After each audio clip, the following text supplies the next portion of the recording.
Hello everybody on YouTube today. First off, I'd like to thank Fresfirma75 for bringing this to my attention. I'm going to read an article to you which should astound you, and let me get started. It's called The Dirty Secret of the Bailout. 32 words that none dare to utter. A critical and radical component of the bailout package proposed by the Bush administration has thus far failed to garner the serious attention of anyone in the press. Section 8, which ironically reminds one of the popular name of the portion of the 1937 Housing Act that paved the way for subsidized affordable housing of this legislation, is just a single sentence of 32 words, but it represents a significant consolidation of power and an abduction of oversight authority that's so flat out astounding that it ought to set one's hair on fire.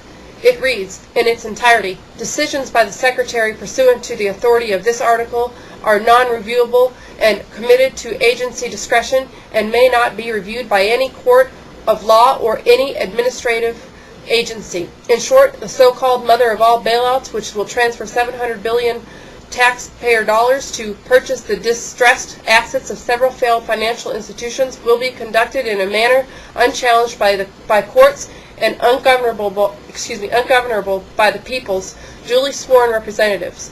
All decision-making power will be consolidated into the executive branch, who, we remind you, will have the incentive to act upon this privilege as quickly as possible before they leave office.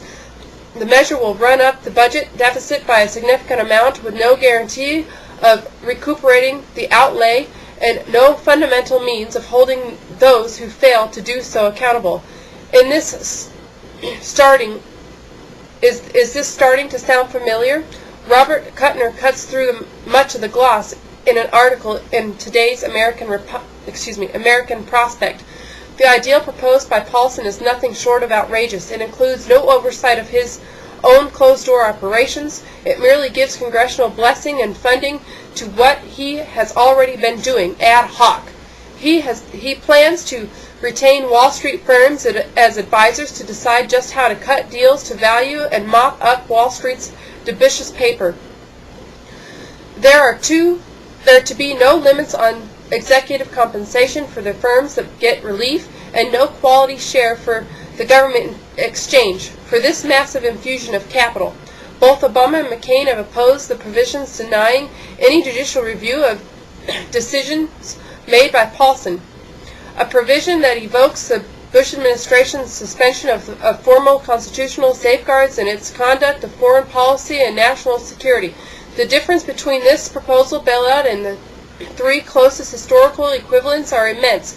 When the Reconstruction Finance Corporation of the 1930s pumped a total of $35 billion into the U.S. corporation of financial institutions, there was close government supervision and quid pro quos at every step of the way. Much of the time, the RFC became a preferred shareholder and often appointed board members. The Homeowners Loan Corporation, which eventually refinanced 1 in 5 mortgage loans, did not operate to bail out banks, but to save homeowners. And the Resolution Trust Corporation of the 1980s, created to mop up the damage of the first speculative mortgage meltdown, the S&L collapse, did not pump in money to rescue bad investments. It sorted out good assets from bad after the fact, and made sure to purge bad executives as well as bad loans.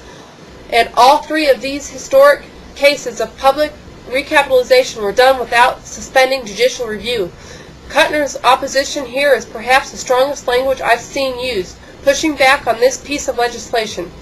In any publication of repute, and even here, Section 8 is not cited by name or by content.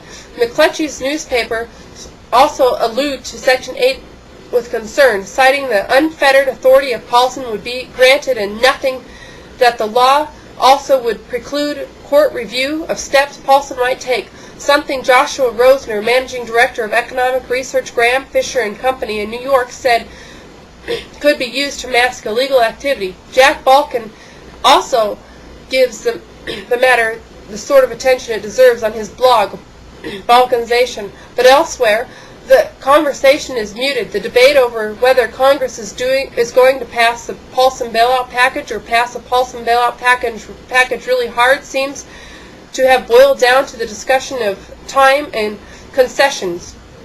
The White House has made it clear that they want this package passed yesterday. Congressional Democrats seem to be of different minds on the matter, with some pushing back hard, others content to demand a small dollop of turd polish to make the package seem more aesthetically pleasing, at which point they'll likely roll over and pass the bill. Neither candidate, John McCain or Barack Obama, seem all that amenable toward the bailout, but neither have either demonstrated that they are willing to risk their candidacy to do much more than exploit the issue for electoral purposes. Sunday morning came and went with Paulson traipsing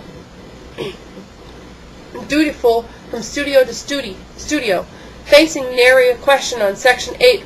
Front page article in the New York Times, Washington Post, and the Wall Street Journal detail the warning, the wranglings, but make no mention of this section of the legislation.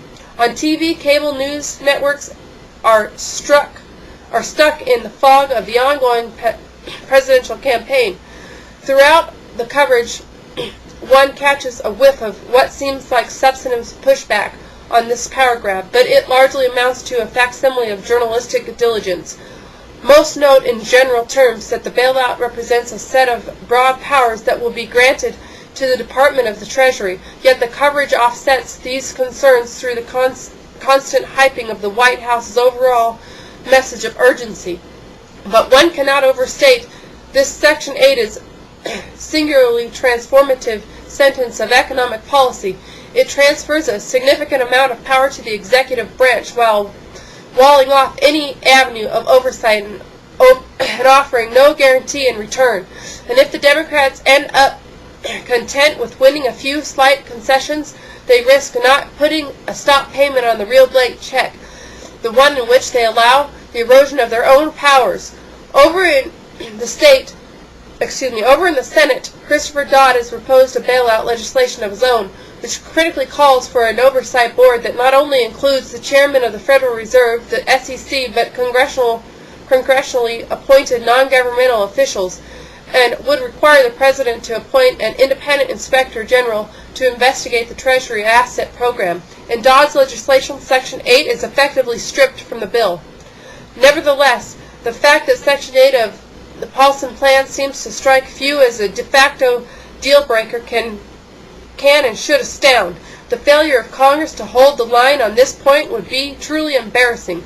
But if we make it through this week with nobody in the press specifically informing the public about the implications of this single sentence in the middle of a complicated bill, in the middle of a complicated time, then right there you have the single largest media failure of the year.